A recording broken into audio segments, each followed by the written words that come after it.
한 국가의 장래는 다음 세대인 미래에 달려 있습니다. 미래 세대가 약하면 어떤 나라든지 장래가 보장되지 않습니다. 그래서 다음 세대를 기르지 않으면 그 나라의 미래는 없습니다. 교회도 여전히 마찬가지입니다. 교회는 이 세상에 세워지는 하나님의 나라이고 종말에 완성될 하나님의 나라의 핵심입니다. 그러므로 교회에서 다음 세대를 기르고 준비하는 것보다 더 중요한 것은 없습니다. 교회가 존재하는 그 목적은 영혼의 구원입니다. 한 영혼을 하나님 나라로 인도하는 것은 하나님께서 가장 기뻐하시는 지상 명령입니다. 현대의 젊은이들은 영원한 하나님의 나라의 실존과 자신이 그 하나님의 나라로 가야 할 궁극적 목적을 모르고 땅 위에서 현재 살아가는 그 삶에 대하여 계산만 합니다. 그래서 경제적인 이유와 자신의 삶 속에 따를 어려움을 예상하고 결혼해서 출산도 기피합니다. 오직 자신의 하나의 몸뚱이만 생각합니다. 그래야 이 국가에 있어서 자녀를 낳지 않는 이 출산의 문제는 국가의 존폐 여부를 결정하는 중요한 국가 문제가 되고 말았습니다. 외국에서 돈을 주고 이제 사람을 사오고 그러한 환경이 되었고 그 나라가 원래 가지고 있던 고유한 특성과 문화와 인종의 정체성이 다 상실되고 마는 그러한 것들을 볼 수가 있습니다. 그런데 그 속에 세상의 빛을 비춰 나가야 할 교회마저도 이러한 출산과 전도를 통해 미래를 확보하고 그리고 신앙과 인격을 가진 영성을 가진 진정한 인재를 양성하지 않고 그냥 막연하게 교회가 존재하고 있다, 그 땅에 있다는 것은 너무나 이 세상을 어둡게 만드는 요인이 될 수가 있다는 것이죠. 우리나라는 지난 이제 반세기 전 7, 80년대는 한국 교회가 사경회나 부흥회를 통해서 급성장을 해서 교인 수가 팽창을 했습니다. 그러나 반세기를 지나면서 오늘의 시대는 어떤가? 이제는 사양길, 내리막길로 달려가고 있습니다. 그 어떤 것도 통하지 않게 되었습니다. 특히 최근에 코로나로 인해서 이 코로나 팬데믹을 통해서 세계가 상상할 수 없는 변화를 맞이하고 있습니다. 과거와 같이 인격적인 친밀한 그런 만남이나 또 서로 교제하는 것이 미덕이 아니라 이제는 서로 만나지 않고 서로 거리를 두고 비대면 사회 속에 살아가는 것이 당연한 예의이고 그 생활 현실인 것 같이 그렇게 되어 있습니다. 바로 이러한 때 교회가 어떻게 믿지 않은 영혼들을 주님께로 인도하고 믿는 사람들이 본래 하나님이 우리에게 주신 그 은혜를 상실하지 않고 신앙이 식지 않고 새롭게 나아갈 수 있는가? 오늘 우리가 생각해야겠습니다. 성경은 오늘 우리에게 이 사회의 이러한 급속한 변화 속에서도 하나님께서 우리에게 주신 그 주님의 무기, 또 우리에게 주신 주님의 사명인 전도에 대하여 게으르지 말 것을 명령하십니다. 그리고 복음을 전하는 이 십자가의 도와 세상 사람들이 볼 때는 어리석고 미련하게 볼지라도 하나님께서는 그게 지혜라고 가르쳐줍니다. 하나님은 이 사람들이 보기에 미련하게 보이는 전도의 방법을 통해서 하나님의 나라를 세우고 이 땅에 하나님의 거룩한 뜻을 완성한다는 그런 말씀입니다. 그래서 오늘 18절에 보면 십자가의 도가 멸망하는 자들은 미련한 것이고 구원을 얻는 우리에게는 하나님의 능력이라 그랬어요. 십자가의 도, 예수 그리스도의 십자가를 통하여 인류가 모든 죄를 사함받고 그 예수 그리스도의 이름을 믿고 나아가는 자가 하나님의 자녀가 되어서 영원한 하나님 나라의 영광을 얻게 되는, 영생을 얻게 되는 이 십자가의 도가 곧 하나님이 우리에게 주신 능력이라는 것이죠. 그런데 세상 사람들이 볼 때 이것은 미련하게 생각하고 사람들은 그걸 따르지 않게 되죠.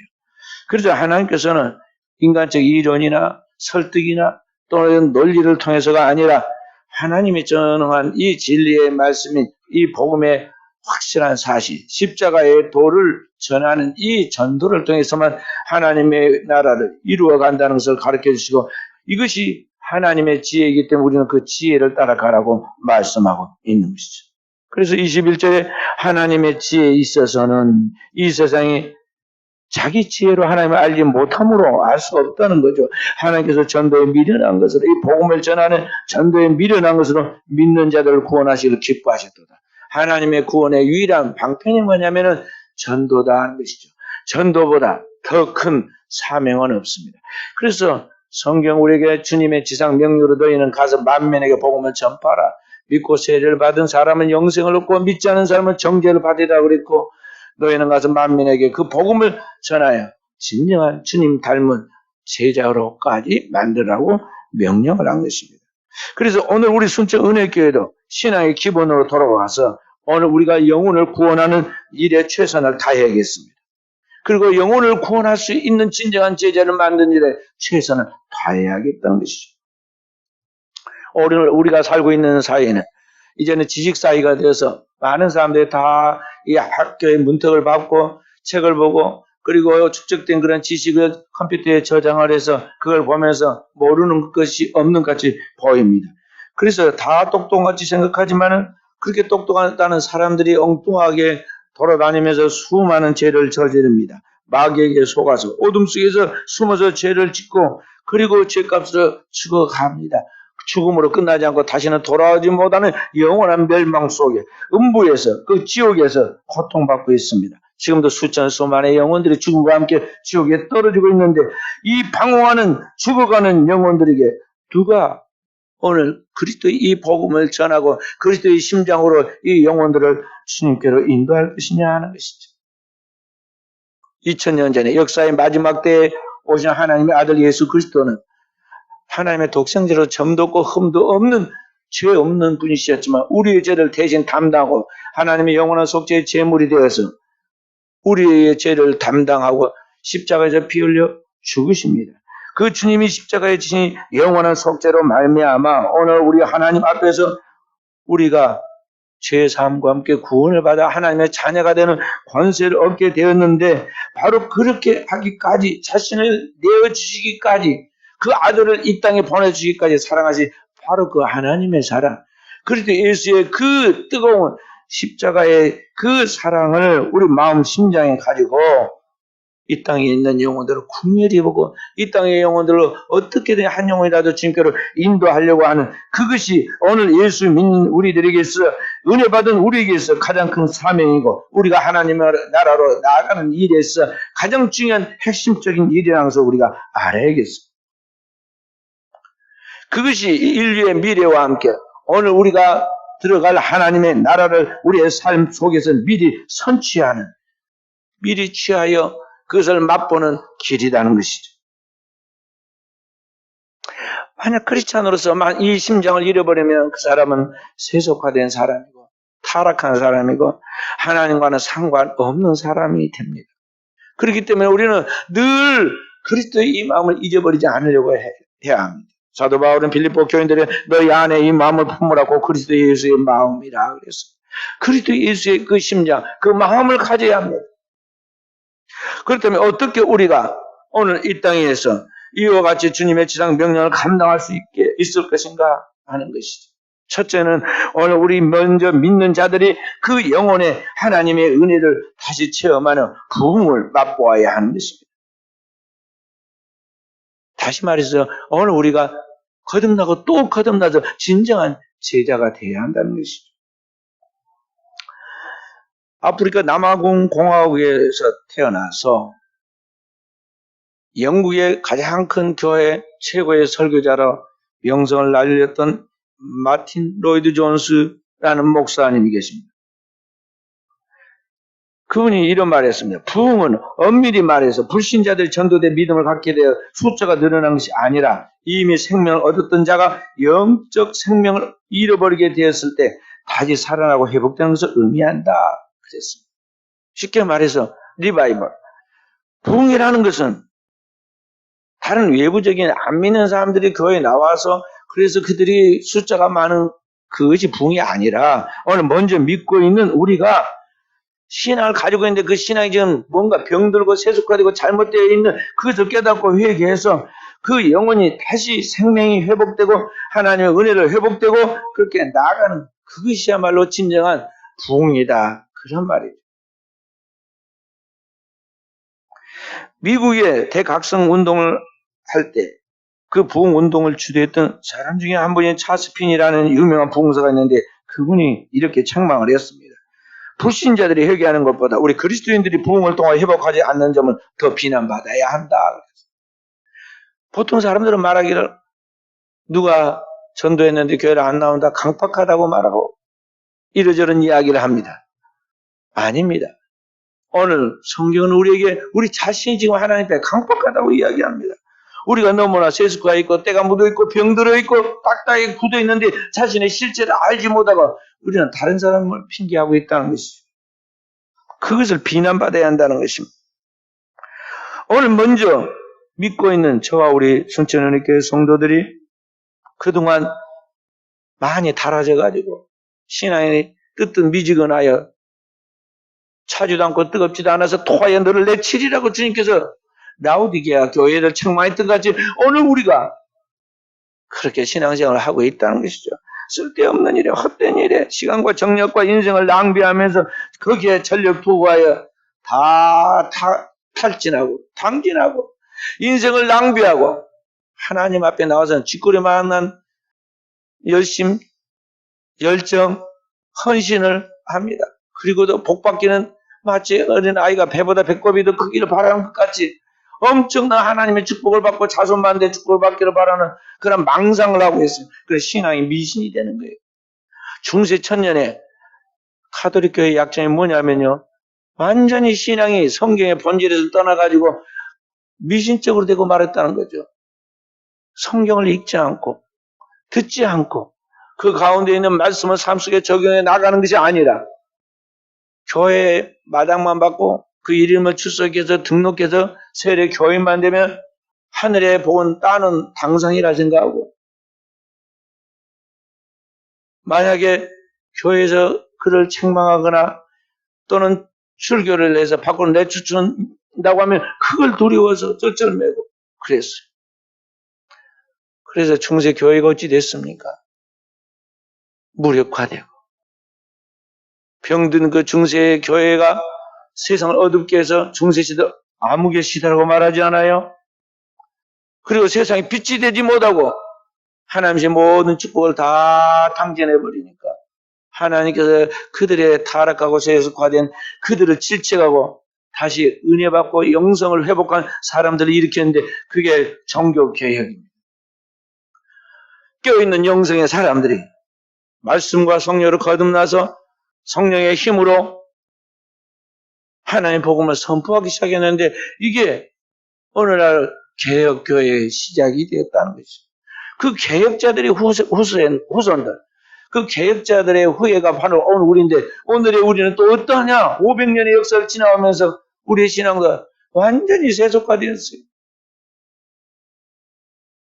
뚜껑을 딱 열어보면은 주님이 2000년 전에 유대인들의 신앙을 질책했던 것까지 겉과 속이 다른 회칠한 무덤이 되어 있어요. 알맹이는 없고 껍데기만 번지름하다는 거죠. 우리의 신앙의 모습이 거물이 화려하고 그 도시의 최고의 건축물이 되고 그에 출석하는 사람들이 대단한 스펙을 가지고 있어서 사회 속에서 전부 다 직위와 사회적 직위와 명예와 그리고 사람들 가운데 유명한 이름을 가지고 있습니다. 경제력을 가지고 있습니다. 그리고 좋은 옷을 입고 잘 꾸며가지고 사람처럼 그릇되게 보이는데 하나님의 영혼의 불꽃 같은 눈으로 살펴보니까 완전히 부패한 시체 썩고 냄새나고 부패한 송장 바로 그 이상이 아니더라는 거예요. 그래서 외식하는 서윤과 바리새인들이요 하고 유대인들을 7번 책망한 것입니다. 그러므로 오늘을 살아가는 우리는 우리의 신앙을 돌아보면서 내가 진정한 주님의 따르는 제자인가를 물어야 돼. 나는 주님의 진정한 제자인가? 후안 카를로스 오르티즈라는 분이 쓴 책 Are you a disciple? Are you a Christian? 이라는 책이 있는데 제자입니까? 하는 책이에요. 제자입니까? 교회 나온다고 해서 많은 무리들이 교회에서 신앙생활을 한다고 하고 흉내를 낸다고 해서 그게 진정한 주님을 따르는 크리스찬 또는 주님의 제자 아니라는 것이죠. 예수님을 따르던 수많은 사람들이 배고파서 또 병들어가지고 수많은 사람들이 주님을 따르면서 주님을 높이고 왕 삼으려고 했습니다. 그런데 주님께서 십자가의 도를 말씀하시고 십자가를 져야 한다고 이야기를 하니까요. 떠나갔어요. 12사도 외에는 다 떠나가서 수많은 사람들이 병 나은 사람도 떠나가고 귀신 떠나는 사람도 살아가고 떠나가고 다 떠나갔어요. 그들은 무엇이냐? 군중이 예수 그리스도라는 이름을 믿고 교회를 다니면서 자신들이 원하는 욕망을 성취하고 그들이 꿈꾸고 그리던 어떤 것들의 세상에 있는 것들을 추구해서 그것을 얻으려고 환상을 가지고 모여있는 사람들이죠. 이 사람들은 단지 교회에만 다니는 그러한 군중 또는 무리라는 것이죠. 성경은 무리들에게 에워싸였다. 예수님 늘 무리들을 에워쌌지만 그동안 함께하지 않고 항상 그들을 떠나서 한적한 곳에 나아가서 밤이면 기도하시고 새벽 미명에도 기도하시고 끝까지 주님을 따르는 흉내라도 내는 제자들을 통해서 하나님의 나라를 이 땅에 세워가는 걸 보게 되죠.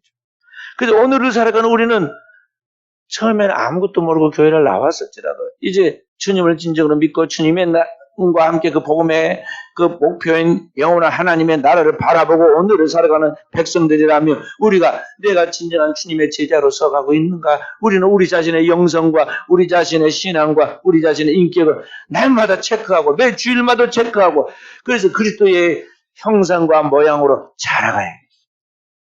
자라가라. 우리 주 예수 그리스도와 그를 아는 지식에서 자라가라 그랬어. 영적 성장이 없고 도태되어 가는 사람들이 얼마나 많은지를 몰라요. 그렇게 많은 무리들이 다 떠나고 예수 그리스도의 십자가 앞에 아무도 없었던 것 같이 어떤 어려운 문제와 시험이 닥쳐오고 진짜 죽고 사는 영생의 문제와 영벌의 결정적인 기로에 서면요 떠나가고 곁에 아무도 없던 거 알아요. 그래서 우리는 우리 주님 앞에 설 때 진정한 제자로 자신을 설 수 있도록 거룩한 꿈을 가지고 달려가도록 해야겠습니다. 사람들은 오늘의 눈에 보이는 이 시대가 영원할 것 같이 착각을 합니다. 그러나 하룻밤 자고 나면 하늘의 별똥별이 얼마나 많이 떨어집니까? 그 유성이 우리 지구와 똑같은 우리 지구보다 더 튼튼하고 큰 별들입니다. 항성들입니다. 그런데 그 별들이 태어나서 생성해가지고 나중에 나이가 다 되고 늙어서 별들도 늙어요. 늙어서 소멸해 갑니다. 죽습니다. 그러면 그게 하늘에서 떨어져서 소멸해 가는 것이 우리가 하늘에 보면 하늘 이끌어 저기까지 유성이 되는 거예요. 그 하늘의 별똥별을 가만히 보세요. 잠깐 보고 있는데 한 20분만 보고 있어도 여러 개의 유성을 볼 수가 있어요. 이쪽에서 떨어지고 저쪽으로 떨어지고 우리 지구도 영원하지 않아요. 우리 지구는 태양보다도 얼마나 작습니까? 태양을 중심에서 도는 10개의 행성 중에 하나단 말이에요. 이 세상에 있는 것은 영원한 것이 없고 사라지고 소멸하고 없어질 것들이에요. 우리의 생명도 마찬가지예요. 현실에 너무 안주하고 거기가 영원할 것 같이 생각하면 안 됩니다. 반드시 시작이 있으니 끝이 있을 거예요. 일제시대 때 일본의 앞잡이가 돼가지고 살기 위해서 거기에 빌붙어가지고 기득권 세력이 되고 그래서 한 시대 밥 좀 먹고 살 수 있을 것으로 생각하고 일본과 함께 한편이 된 사람들이 있어요. 이 사람들을 우리는 일제 매국노라고 그렇게 비난하지만요. 그 시대는 그럴 수밖에 없었던 점도 있어요. 그들은 나중에 후에 고백을 했습니다. 일본이 이렇게 빨리 망할 줄은 몰랐습니다. 일본의 시대가 영원할 줄 알았다는 거죠. 왜냐? 일본이 얼마나 강력해서 우리나라를 삼키고 더 나아가서 저 청나라를 이기고 러시아도 이기고 그리고 중국을 지배하는 그들이 다시 이번에는 미국을 공략해서 우리가 잘 아는 이거 미국과도 한판의 전쟁을 벌였던 나라 아니에요. 그러니 얼마나 강하고 대단한 나라예요. 그리고 그들과 함께 그들 편이 되지 않으면 살 수가 없다는 것을 현실 간파를 하고 그들과 합류했던 것이죠. 그래서 우리 동포들을 괴롭히기도 하고 우리 동포들을 잡아 죽이기도 하고 독립군들을 고발해가지고 그들을 해하기도 하는 그런 일들을 했죠. 그러나 일본이 그렇게 오래 갔느냐? 너무 빨리 망했잖아요. 일본의 시대가 급속도로 한순간에 패망하고, 그리고 잿더미에 앉은 것을 바라보면서, 그리고 그들은 더 이상 일본에 충성하는 황국 신민이 아니라 우리나라를 일본에 팔아먹은 매국노라고 두고두고 우리나라의 역사에 그 이름을 더럽힌 이름으로 남기게 됐다는 것이죠. 오늘의 이 시대 우리의 삶도 영원하지 않아요.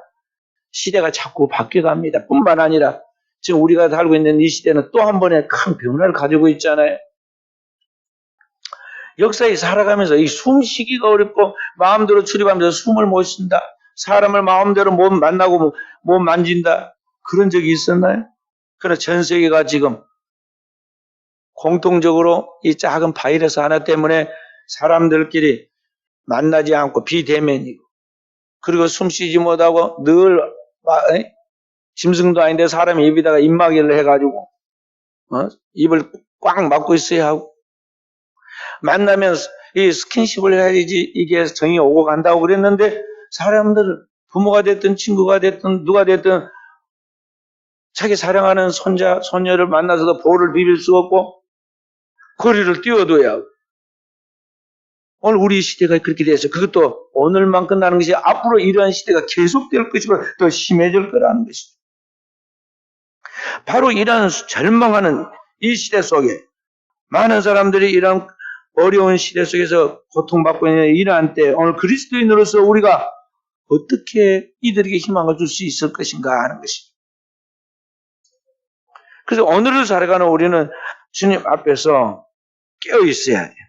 그리고 이 시대 속에서 세상이 듣지 못하는 하나님의 성령의 음성을 듣고 그 하나님의 세미한 영의 목소리로 이 땅에 있는 영혼들에게 하나님의 뜻을 전하고 인생의 삶의 답을 가르치고 그들로 하여금 나아가는 하나님의 중요한 생명의 길을 인도하는 종들이 되도록 영적인 크리스찬으로 서야 한다는 것이죠. 사람들은 다 자기가 똑똑한 줄 압니다. 제가 목회를 하면서 수십 년 동안 목회하면서 보니까요,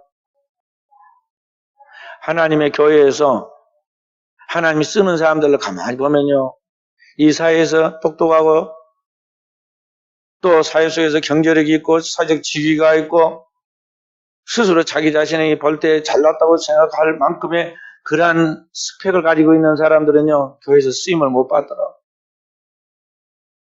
교회에서 이 교회나 저기나 가보면요, 쓰임 받는 사람들은 세상 사람들이 말하기를 지질이 못난 사람들이에요.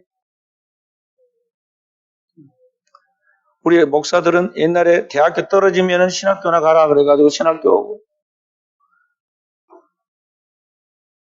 여사이니까 대학교 나온 사람들이 신학교도 가고 그러죠. 옛날에는 대학 못 간 사람도 신학교 갔어. 이것도 저것도 안 되고 사업이 망하면 신학이나 공부해가지고 목사나 되나. 그런 사람들이 와서 목회했어요.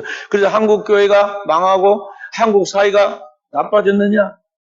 사실 한국 교회가 없으면 한국 근대사도 없고 한국 근대의 발달된 문명과 국가의 독립과 이 사회 속에서의 발전과 변화는 없었던 거지. 하나님은 약한 자, 낮은 자, 가난하고 소외된 자들을 통해서 하나님이 쓰셨고 일하신 것을 볼 수가 있어요. 도리어 이 약하게 보이는 사람들이 세상 속에서는 사람들한테 이리 치고 저리 치해서 고생을 많이 하지만은 그렇게 하면서 깨지고 인격적으로 그분이 겸손해져요. 그리고 자신의 부족함을 알고 자기가 부끄러움이 가득한 사람인 줄 알기 때문에 하나님의 은혜를 귀히 여기고 하나님의 은혜로 여기까지 왔다는 걸 알기 때문에 겸손해요. 그래서 하나님은 그 사람을 쓰신다 이 말이에요.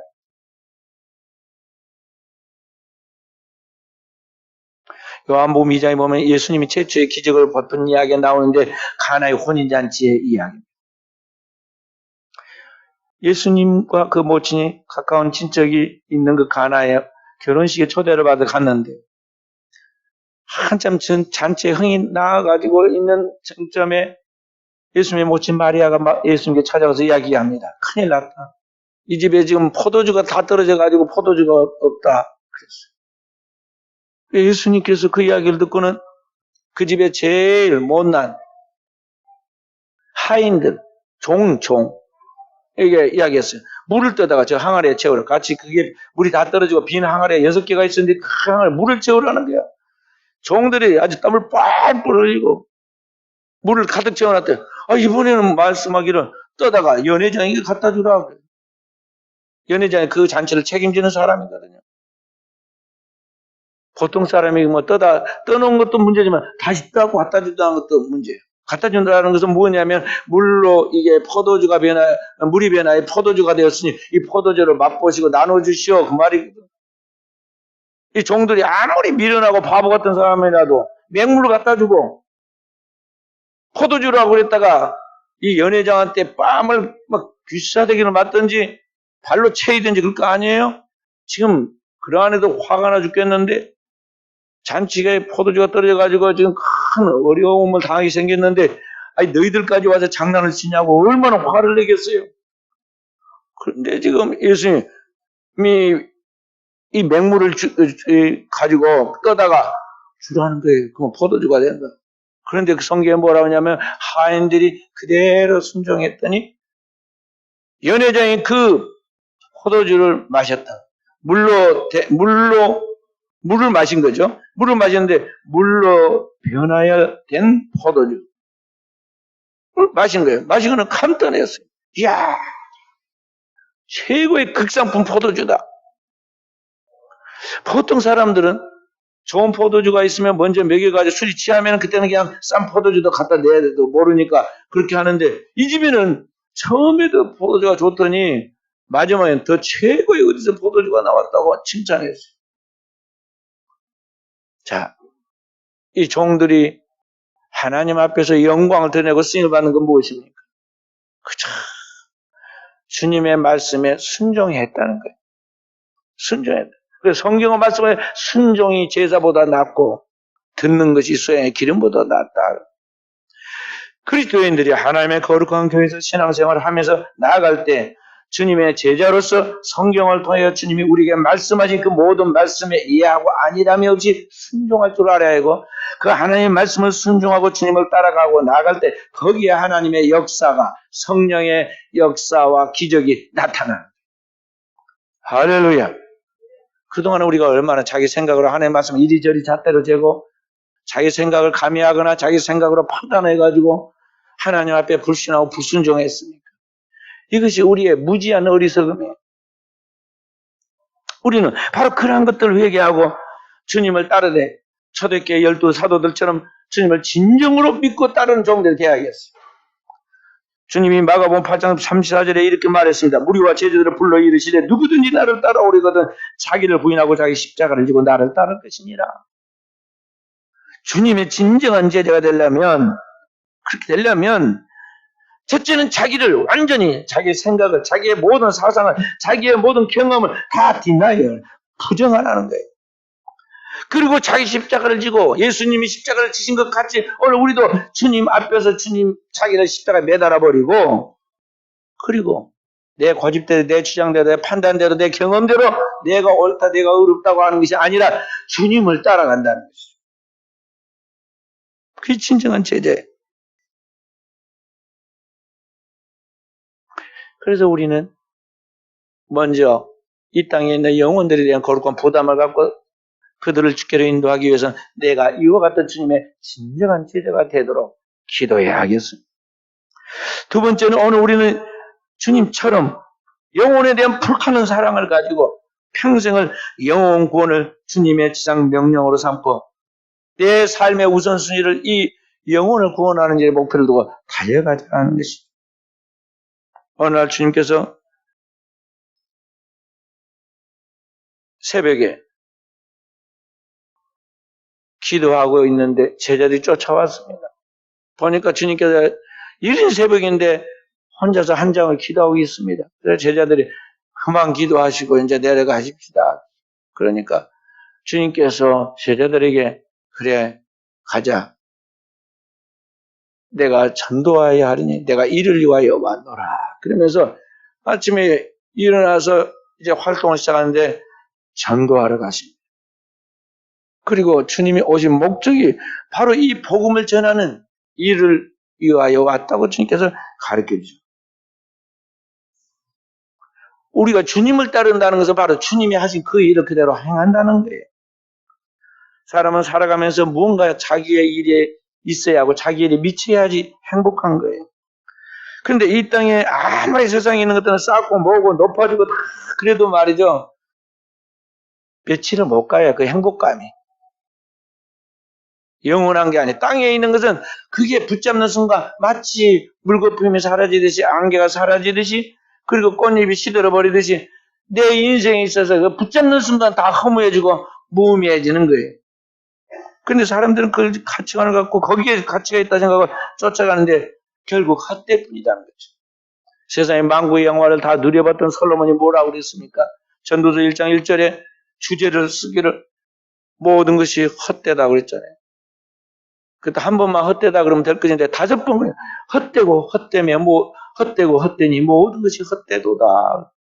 거기 전도자란 말은 솔로몬은 말은 솔로몬이 전도자래요.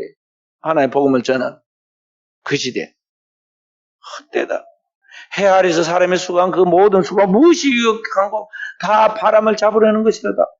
바람을 이리 잡고 저리 잡고 이게 얼마나 어리석은 성경은 솔로몬이 계속 말하기를 이 모든 것이 미친 짓이로다. 뭔가를 붙잡으려 하는데 인간의 행복이 무엇이냐 그러면서 그게 하루에 3끼 가족들과 둘러앉아서 밥 먹는 거 그리고 일상에 이렇게 생활하는 거 이게 행복이다. 전도서에 그렇게 이야기해요. 우리는 근데 그것을 다 누리고 있으면서 이것은 아무것도 아닌 것 같이 생각하고요. 어디서 드라마에서 나온 것 같은 또는 다른 어떤 뭐 소설에서 보이는 것 같은 이상한 그런 것들에 대한 잘못된 픽션, 환상을 가지고는요. 그것이 행복인지 그걸 쫓아가려고 시간과 정력과 인생과 자기의 모든 젊음을 다 탕진해버립니다. 그러다 저러다 어느 날 나이나 먹고 세월은 다 지나고 몸은 병들었는데요. 돈은 몇 푼 만졌는가 모르지만은요, 이제 몸이 아파가지고 돈으로도 치료가 안 되고, 지나간 청춘을 다시 바꿀 수도 없고, 내게 남아있는 거 아무것도 없어요.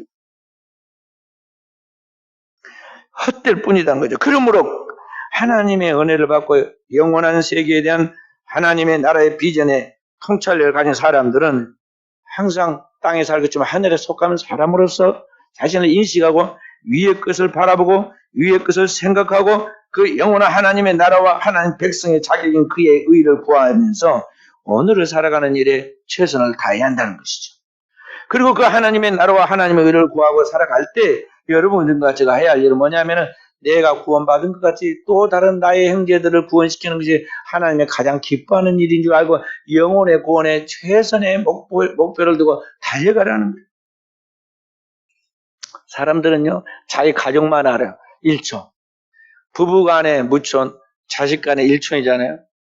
그 다음에 형제 간에 2촌, 또 작은 집, 한 집에 형제가 한끼리 3촌, 그 옆에 집에서 4촌, 그러잖아요.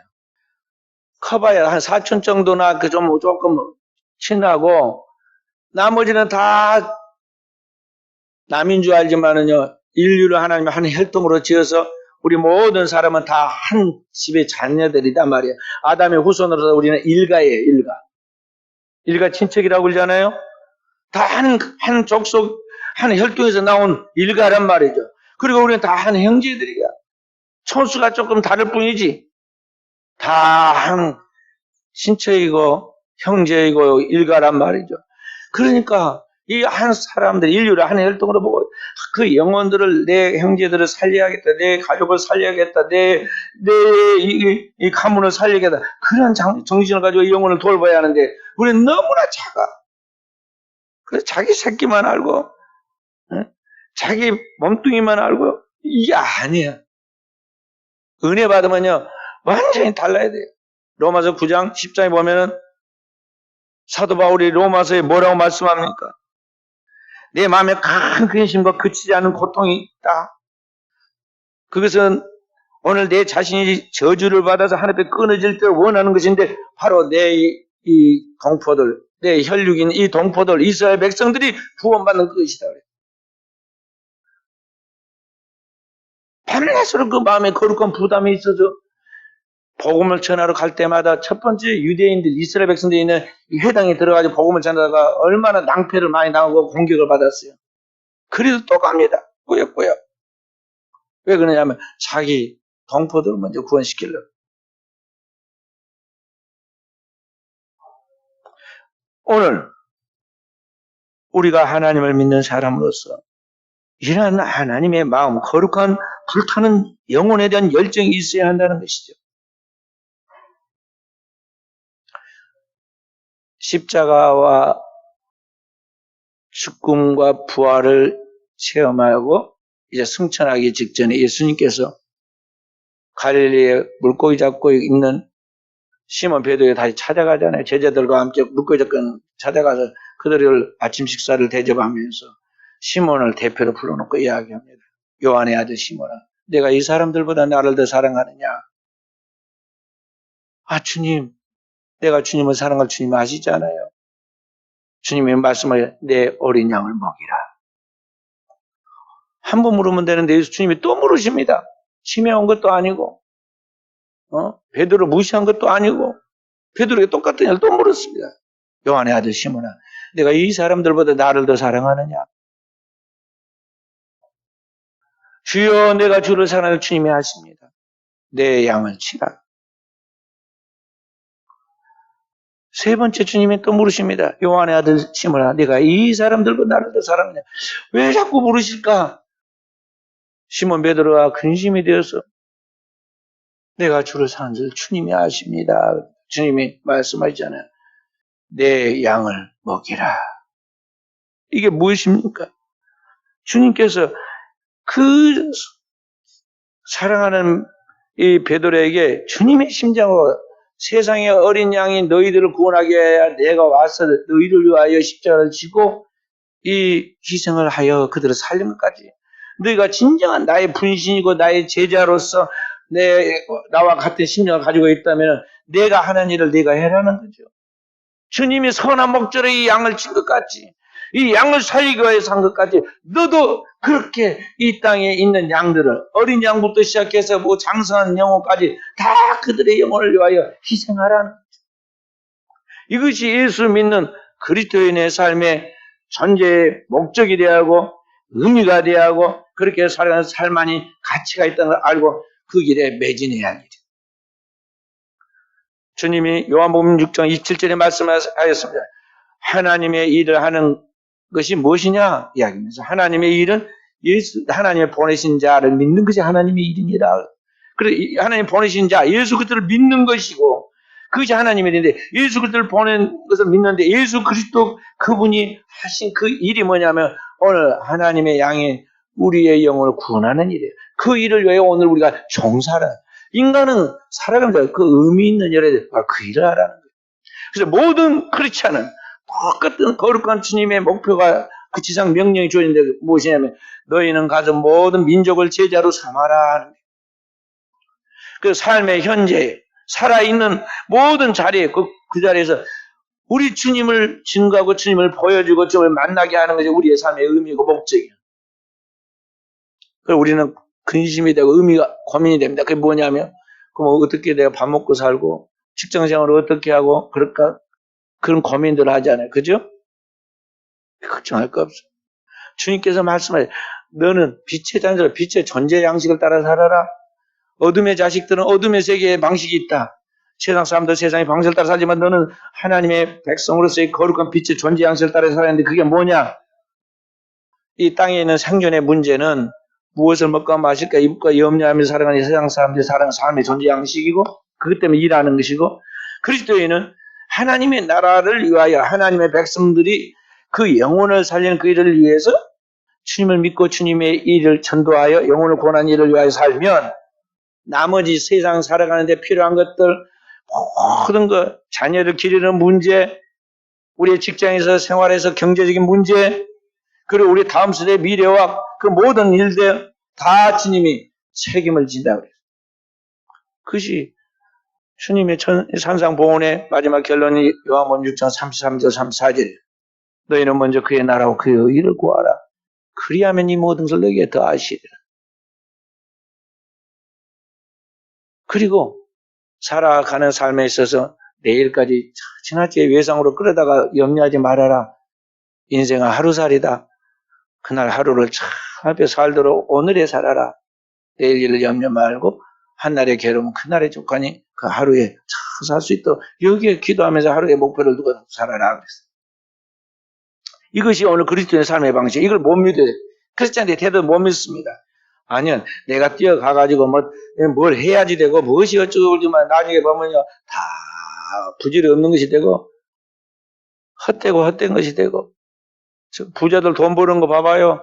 엄청나게 많이 번 것 같은데 자기 목구멍 들어간 것은 몇 푼 안 되고 입고 다니는 옷도 몇 개 안 되고 똑같고 우리가 똑같고 감옥이나 들락날락 하고 맨날 위태했던 삶을 살다가 어느 날 똑같이 가잖아요.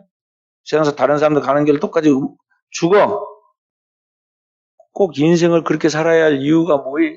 자기 인생을 가치 있게 살아야 하는데 그게 삶의 가치? 돈 많다더라. 저 사람 부자다더라. 그 소리 듣는 게 삶의 궁극적인 우리의 가치고 보람이고 행복이냐 이 말이죠.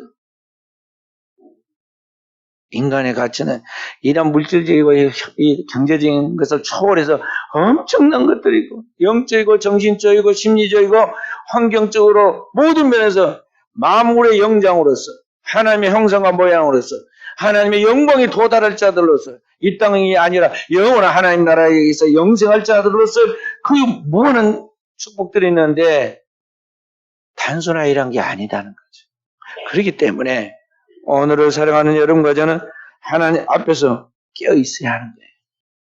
우리 주어진 삶 속에서 내가 무엇을 위하여 살아야 하는가에 대하여 자신의 삶을 자리매김하고 나아가면 하나님이 그 다음에는 우리의 삶에 은총을 주셔요. 은혜와 축복을 주신다는 거죠. 하늘의 신령한 복과 더불어 땅 위에 기름진 복을 거기에 추가해서 주신다. 그리고 하나님 앞에 영혼의 평강과 자유와 기쁨과 은혜를 맛보면서 삶 속에서 하나님이 은총을 주십니다. 지혜와 청명을 주시고 꼬리 되지 않고 머리 되게 하시고 들어오며 나가며 형통하게 하시고 자녀들이 가만히 그렇게 노래가 아는데도 자녀들이 다 알아서 잘 하나님 안에서 형통하게 다 책임을 져주시오. 그렇게 살아야 하는데 세속적 가치관에 따라서 잘못된 삶을 몸에다 완전히 익혀가지고 빠져나가질 않아요. 바꿔지질 않아요. 깨어있어야 하겠어요. 그리고 우리는 주님 앞에서 주님이 하신 그 길로만, 주님이 하신 그 발걸음만 발바닥에 따라가도록 해야겠다. 그 결과는 하나님의 은혜와 축복이다 하는 것입니다. 시편 23편에 보면 다윗은 노래했습니다. 여호와는 나의 목자시니 내가 부족함이 없으리로다. 그가 나를 푸른 초장에 누이시며 쉴 만한 물가로 인도하시는도다. 내 영혼을 소생시키시고 자기 이름을 위하여 의의 길로 인도하시는도다. 내가 사망의 음침한 골짜기라도 다닐지라도 해받음을 두려워하지 않을 것은 주께서 나와 함께 하십니다. 주의 막대기와 지팡이가 나를 안위하시나이다. 주께서 내 원수의 목전에서 내게 상을 베푸시고 내 머리에 기름을 바르시되 내 잔이 넘치나이다. 내 평생에 여호와의 선하심과 인자심이 정녕 나를 따르니 내가 여호와의 집에 영원히 거하리로다 그랬어요. 주님이 선한 목자가 되어서 오늘 양인 우리 어린 양을 푸른 초장 쉴 만한 물가로 인도하는 것이죠. 그 믿어야 돼요. 우리는 어린 양이에요. 주님만 따르면 돼. 목자가 양을 이끌고 갑니다. 푸른 초장 쉴 만한 물가로 인도합니다. 지팡이로 인도합니다. 근데 기름을 내 머리에 바르셨으니 그랬잖아요. 이스라엘 나라에 푸른 초장은 그리 많지 않은데 그 푸른 초장을 인도해서 목자가 발견하면 양들이 신이 나가지고 막 앞다퉈 가려고 그러면 목자가 못 가게 지팡이로 막 막습니다. 멈춰! 그 푸른 초장 메사에 딱 가면은요. 목자가 먼저 뭐부터 하느냐면 풀솔 조사부터 합니다. 그 구멍 뚫어져 있는가 보죠. 구멍 뚫어져 있는 그곳에는 뭐가 있냐면은 그쪽에 있는 짧고 굵은 붉은 색깔이 나는 선한 독사가 들어있어가지고 양이 풀 뜯으면 와가지고 양의 코를 콱 물어요. 죽여요. 그러니까 목자가 뭐냐면 양 물 해를 끼치까지 뽑아가지고 이 독사 부리는가 조사를 해요. 그 구멍 뚫려진 데 있으면 거기다 기름을 부읍니다. 뱀이 미끄러져서 못 나오게. 또 기름을 냄새를 싫어합니다. 그리고 양의 코에다 기름을 발라줘요. 그러니까 코만 바르고 양은 코에 머리까지 발라야지. 그래서 독사에게 물리지 말라고. 그리고 다 조치된 다음에 양을 풀어 놓습니다. 가서 먹어라. 다 목자가 알아서 해요. 그리고 저녁이 되면 데리고 또 다 들어오잖아요. 그것이 하나님의 우리의 삶을 태초부터 지금까지 세밀하게 주관하시고 그 백성 하나하나를 하나님의 그 양을 보호하고 인도하세요. 그 하나님의 실제적인 절대 사랑을 믿고 오늘 우리는 주님께 다 우리 삶을 맡겨야 돼. 맡기는 게 믿음이야. 믿음을 가지고 딱 맡기고 나는 푸른 초장 씨를 많은 물가에서 풀을 뜯어먹고 즐기듯이 하나님 앞에 기뻐하고 감사하고 찬양하면 되는 거예요. 오늘 또 깨어있는 우리 사랑하는 성도 여러분, 여러분과 제가 이런 주님의 종들답게 하나님의 백성답게 내 존재의 이유와 목적을 알고 내 사명을 알고 주님 앞에 깨어 기도해야겠어요. 성도의 기도는 영적 전쟁터의 총알과 핵폭탄과 같은 거예요. 내가 있는 자리에서 정말 하나님 앞에 간절히 기도하고 내가 할 수 있는 수단과 방법을 다 동원해서 오늘 이 시대는 전화도 하고 유튜브도 하고 카톡도 하고 뭐 만나기도 하고 다 할 수 있잖아요. 다양한 방법으로 우리는 주님의 복음을 전하면서 살려야 할 영혼이 무엇인지 살펴보아서 구원시킬 영혼이 무엇인지를 잘 알고 그 하나님의 은혜를 내 안에 충만히 받고 받은 은혜를 젖을 짜 먹이듯이 영혼들을 잘 돌봐서 한 영혼을 주님께로 돌아오게 하는 것을 천하보다 귀하고 한 영혼이 주께 회개하고 돌아오면 하늘의 의인 99이 기뻐하는 것보다 더 큰 기쁨이 되어서 상이 된다는 걸 알고 오늘 또 이런 신앙의 바른 정신과 자세로서 하나님을 기쁘시게 하는 삶을 살아감으로 오늘의 이 시대에 하나님이 쓰신 존귀한 주의 제자들이 되어지기를 주님의 이름으로 축원드립니다.